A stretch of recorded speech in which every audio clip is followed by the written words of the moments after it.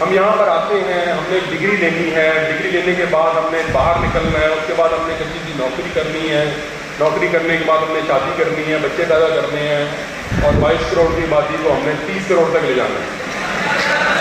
لیکن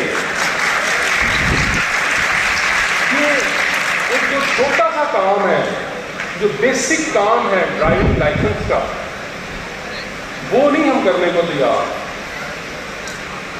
یہ جو میں ڈی سی صاحب سے پوچھ رہا تھا نا کہ what is wrong with this country, اس ملک کے ساتھ یہی ایک مورل ایشو ہے۔ یہ بہاولپور ہو، لاہور ہو، کراچی ہو، اسلام آباد ہو، کوئی بندہ آپ کو ٹریفک کے مطابق گاڑی چلاتا ہوا نظر نہیں آتا، اور زیادہ دکھ کی بات یہ ہے کہ وہ سارے کے سارے تعلیم یافتہ اور ڈگری ہولڈر ہوتے ہیں۔ میں جس جگہ پہ رہتا ہوں وہاں پہ ایک راؤنڈ اباؤٹ ہے جہاں سے آپ پورا اس کو راؤنڈ اباؤٹ لے کر آنا پڑتا ہے، ویو پہلے نہیں کر سکتے، اور آپ یقین کریں کہ وہاں پہ 50 لاکھ 2-2 کروڑ روپے والی گاڑیوں والے جو لمس کے گریجویٹ ہیں وہ سب کے سب اس کی خلاف ورزی کرتے جاتے ہیں۔ ایسا کیوں ہے؟ میں یقین کریں کہ میرے پاس اس سوال کا جواب نہیں ہے کہ ہماری یونیورسٹیز، ہمارے کالجز جو ہیں وہ کیوں یہ سینس پیدا نہیں کر رہے؟ کیوں ہم نے یہ نہیں سوچا اس یونیورسٹی میں جب ہم آتے ہیں، کسی بھی یونیورسٹی میں، میری یونیورسٹی پنجاب یونیورسٹی ہے، کہ ایسا کیوں ہے کہ ہمارے دماغ میں یہ سوال ہی نہیں آتا، یہ مورل کوشچن ہی نہیں آتا کہ ہمیں ایک ویلڈ ڈرائیونگ لائسنس۔ میں ایک مثال دے رہا ہوں آپ کو ڈرائیونگ لائسنس۔ میں ابھی تک اس سوال کا جواب تلاش کرنے سے قاصر ہوں، آپ کے پاس اگر اس کا جواب ہو تو مجھے ضرور بتائیے۔ میرے نزدیک یونیورسٹی جو ہے کوئی بھی، وہ بنیادی طور پر 3 کام کرتی ہے۔ پہلا کام وہ اپنے طلباء کو جدید تعلیم کے لیے تعلیم سے روشناس کرواتی ہے تاکہ وہ جو جدید دنیا کے جو چیلنجز ہیں ان سے وہ نمبردار نہ ہو سکیں، اس کے مطابق جو ہے ان کو جاب مل سکیں، اس کے مطابق جو ہے وہ ملک کی ترقی میں اپنا حصہ ڈال سکیں۔ دوسرا کام جو ہے کسی بھی یونیورسٹی کا وہ یہ ہوتا ہے کہ معاشرے میں ایک علم کی، تحقیق کی اور ریسرچ کی فضا انہوں نے قائم کرنی ہے۔ وہ ایسے وہ سوالات اٹھانے کی ترغیب دیتی ہے طلباء کو جو کسی کے دماغ میں نہیں آتی، یعنی ایسی باتیں آپ کو سکھانے چاہیے جو کہ آپ کے لیے ٹیبو ہو، اور معاشرے میں ان کو پروان چڑھانے میں یونیورسٹی کا کردار ہوتا ہے۔ اور تیسری اور سب سے اہم بات جو کسی بھی یونیورسٹی کی ہوتی ہے وہ یہ ہے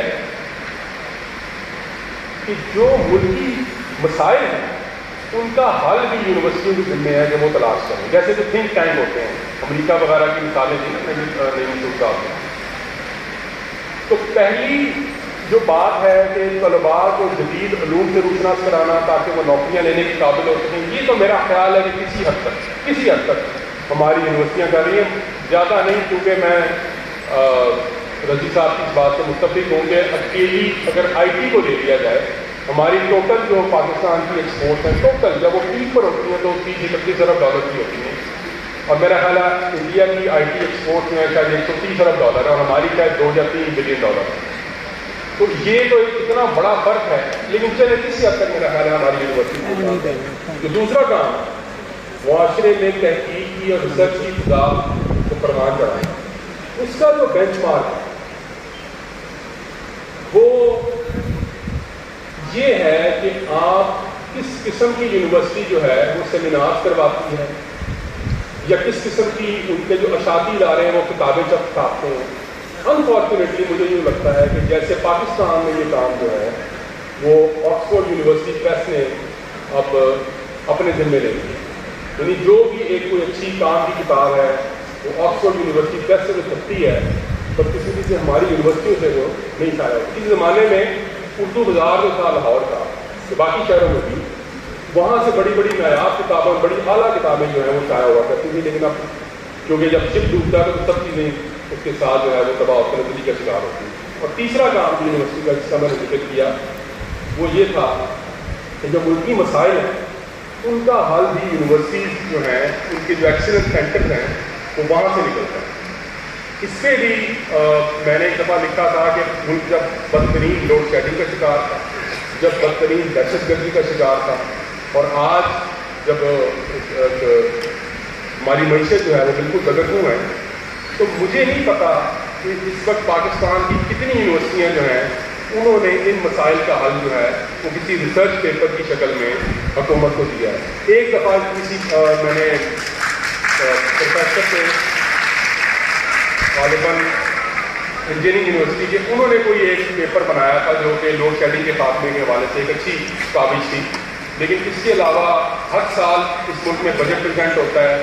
مجھے نہیں یاد سکتا کہ بجٹ سے پہلے اس کے کسی یونیورسٹی نے بتایا ہو کہ اس ملک کے یہ مسائل ہیں، اب یہ اکنامک انڈیکیٹر ہے، اس قسم کا بجٹ آنا چاہیے، یا بجٹ کے بعد اس پر تنقید کرتے کو بتایا ہو کہ جناب اس بجٹ میں یہاں پہ اگر آپ یہ چیزیں کر رہے ہیں تو یہ زیادہ بہتر ہو جائے گا۔ اسی طرح دہشت گردی کی اگر ہم بات کریں، اس ملک میں جو ڈرون حملے ہوئے اس پر اگر کوئی واحد کریڈیبل ریسرچ ہے تو وہ اسٹینفورڈ یونیورسٹی امریکہ نے کی۔ ڈرون حملے ہمارے ملک میں ہو رہے ہیں، ریسرچ اسٹینفورڈ یونیورسٹی کر رہی ہے۔ یہ کچھ باتیں ہیں جس پر میں تھوڑا سا میرا دل چلتا ہے تو میں اس کی بڑھاپ نکال دیتا ہوں، اور اس میں خود کو کوئی وہ یعنی بڑی الزما نہیں کہتا، ہم سب ہی اس کا پارٹ ہیں، اور کیونکہ ہم سب ہی اس کا پارٹ ہیں لہٰذا that's why we are hair.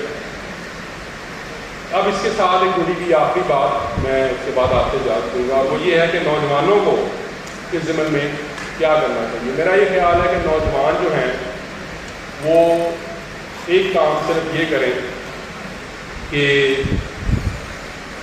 جو کچھ بھی ان کو کالجوں میں اور یونیورسٹیز میں پڑھایا جاتا ہے وہ اس کو ضرور مطلب یاد بھی کریں، اس کو یاد رکھیں، بالکل کریں، لیکن وہ ایک آلٹرنیٹ ہسٹری بھی پڑھنے کی کوشش ضرور کریں۔ یعنی جو ہسٹری آپ کو اپنے کالج اور یونیورسٹی میں پڑھائی جاتی ہے، جو سوشل سائنسز آپ کو یہاں پڑھائی جاتی ہیں، اس کے علاوہ بھی دنیا نے جو کتابیں لکھی ہیں، جو دنیا کا کوئی ورلڈ ویو ہے، تو وہ بھی جاننے کی کوشش ضرور کریں۔ ہمیں یہ بات بہت دیر میں سمجھ آئی کہ ایک ورلڈ ویو صرف ہمارا ہے، تو ہم یہ سوچتے تھے کہ دنیا ہمارے مطابق کیوں نہیں چلتی، اس لیے کہ ہمیں دنیا کا ورلڈ ویو نہیں پتا۔ تو دنیا کا اگر آپ نے ورلڈ ویو جاننا ہے تو وہ پھر آپ کو ایک آلٹرنیٹ کتابیں جو ہیں دنیا میں جو باقی کا ورلڈ ویو ہے وہ ضرور پڑھنی چاہیے۔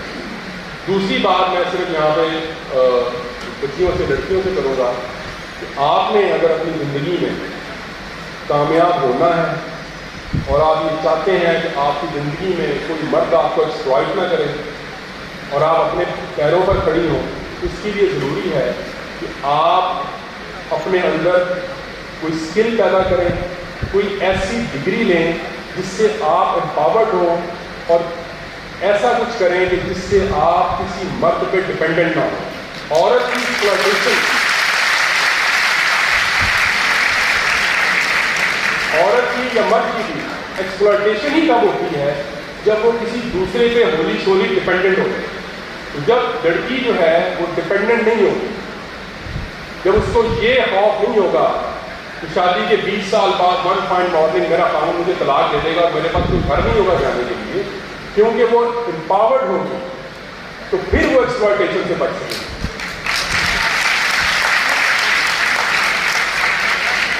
اور تیسرا اور آخری مشورہ جس کے بعد میں آپ کو یاد چاہوں گا وہ یہ ہے، ویسے وہ مشورہ دینے کی ضرورت تو نہیں ہے مجھے، وہ یہ ہے کہ لوگوں سے محبت کرنا سیکھیں اور لوگوں کو اس طرح مارجن دیں جس طرح آپ اپنی ذات کو مارجن دیں۔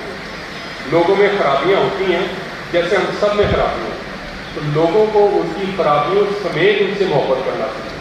اس معاشرے میں بہت نفرت ہے، نفرت کو ختم کرنے کی ضرورت ہے، تو لہٰذا ایک دوسرے سے محبت کریں۔ آپ کا بہت بہت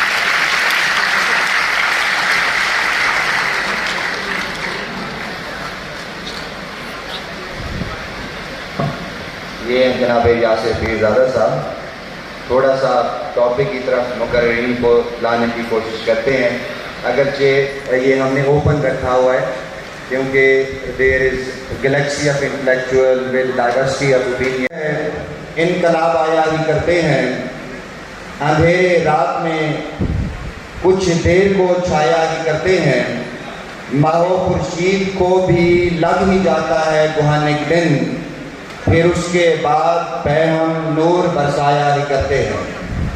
میں ملتمس ہوں جناب نسیم شاہد صاحب سے کہ وہ اسٹیج پہ تشریف لائیں اور اپنے خیالات کا اظہار کریں. جناب نسیم شاہد صاحب.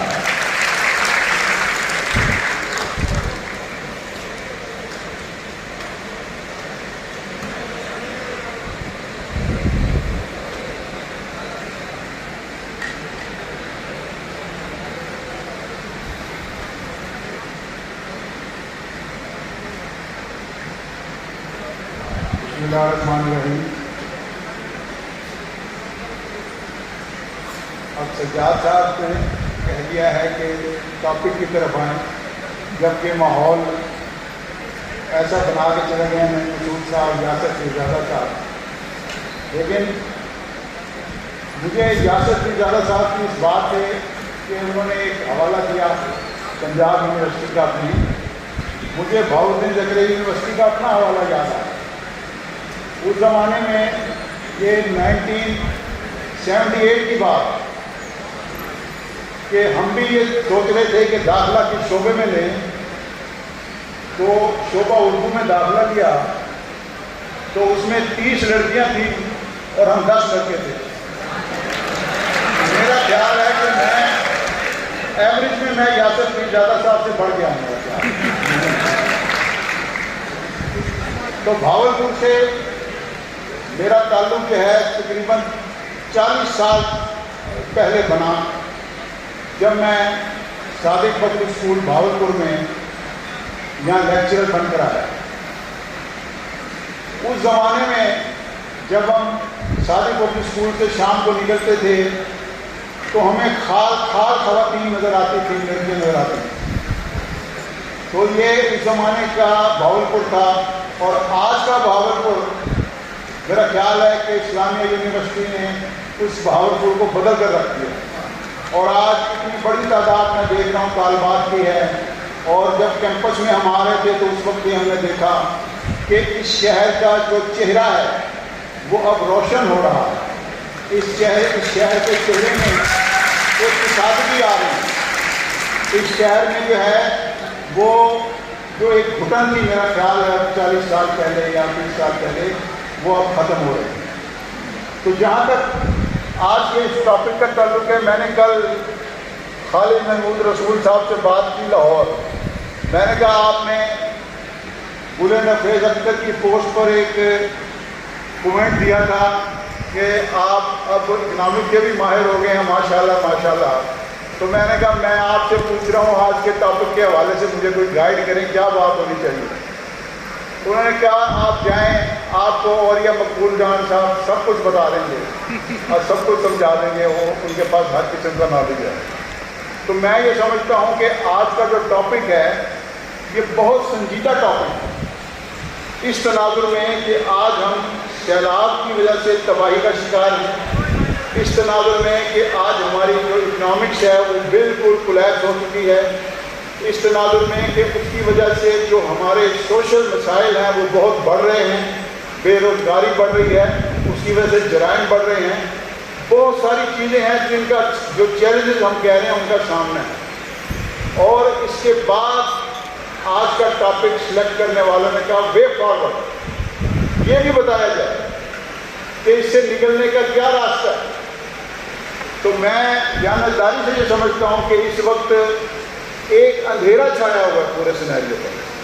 ہمیں کچھ سمجھ نہیں آ رہی کہ اس پورے بحران سے، اس معاشی بحران سے، اس اقتصادی بحران سے، اس سوشل بحران سے ہم کیسے نکلیں گے.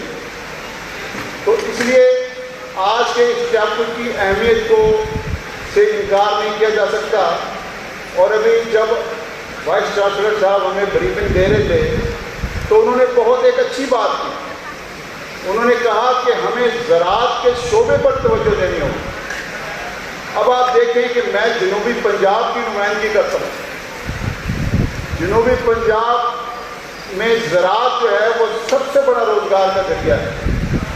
اور ہماری وفاقی اور صوبائی پنجاب حکومتیں پچھلے 30 سالوں میں انہوں نے زراعت کو کچل کر رکھا. زراعت کے اوپر کوئی توجہ نہیں دی گئی. مجھے خالد محمود رسول صاحب نے کہا کہ یہ پوائنٹ آپ ضرور پوچھیں ان سے جا کے یا بیان کریں کہ یہ جو ہمارے ریسرچ کے ادارے ہیں، یہ جو